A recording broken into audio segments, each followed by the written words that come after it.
saya Ira Aini Lubis, mahasiswa dari Politeknik Wilmar Bisnis Indonesia. Saya sekarang sudah semester 5. Kali ini kita akan membahas tentang pajak dalam perusahaan.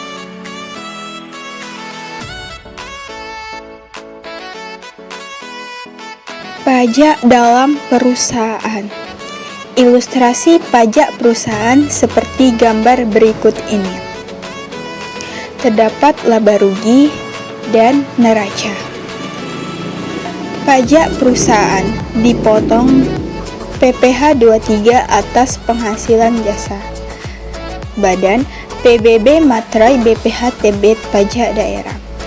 Badan memotong PPh 21 atas gaji dan PPN atas penyerahan barang atau jasa, lalu disetor ke kas negara dan dilaporkan ke KPP.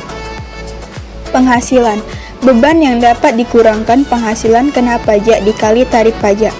Pajak terutang 1 tahun fiskal kredit pajak. Angsuran pajak PPh 25 dipotong pihak lain 22 dan 23, pajak luar negeri 24.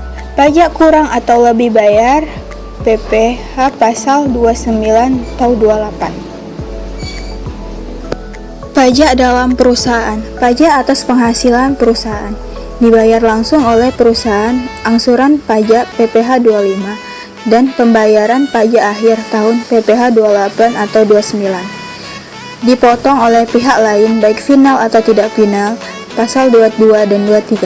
Laporan laba rugi akan mempengaruhi jumlah beban pajak dan di neraca, utang pajak atau pajak dibayar di muka. Kewajiban memotong pajak pihak lain atau withholding tax, pajak atas penghasilan yang diterima pihak lain 21, 23 dan 26.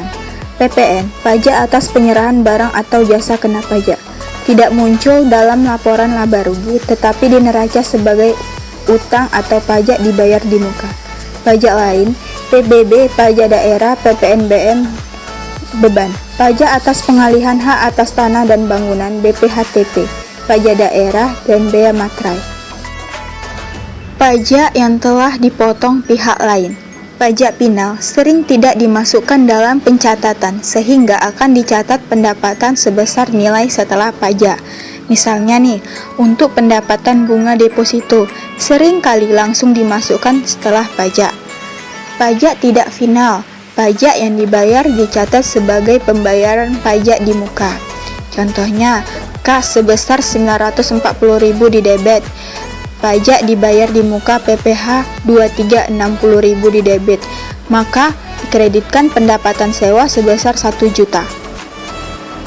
PPh 22 bendaharawan, jumlah pajak yang dipungut oleh bendaharawan merupakan pengurang kas yang diterima dicatat sebagai pembayaran pajak di muka. PPN dan PPNBM tidak dicatat namun bukti potongnya dimintakan untuk memperoleh restitusi pajak. Import, jumlah PPh 22 yang dibayarkan dicatat sebagai pajak dibayar di muka. Untuk bea masuk dan PPNBM menjadi penambah nilai persediaan. PPN, pencatatan yang dilakukan pada saat melakukan pembelian. Jurnalnya, pembelian atau persediaan sebesar Rp200.000 di debit. Maka kita kreditkan pajak masukan sebesar Rp20.000 di debit dan kreditnya itu utang dagang atau kas sebesar Rp220.000. Tidak semua pajak masukan boleh dikreditkan. Jika pajak masukan yang tidak dapat dikreditkan akan langsung dicatat menambah harga perolehan aktiva. Contohnya, PPN masukan atas pembelian kendaraan direksi. PPh pasal 21, pembayaran gaji karyawan. Jumlah yang ditanggung perusahaan menambah komponen gaji.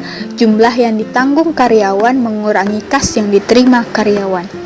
Jumlah komitmen pada pihak lain diakui sebagai utang, misal pajak, iuran pensiun, asuransi.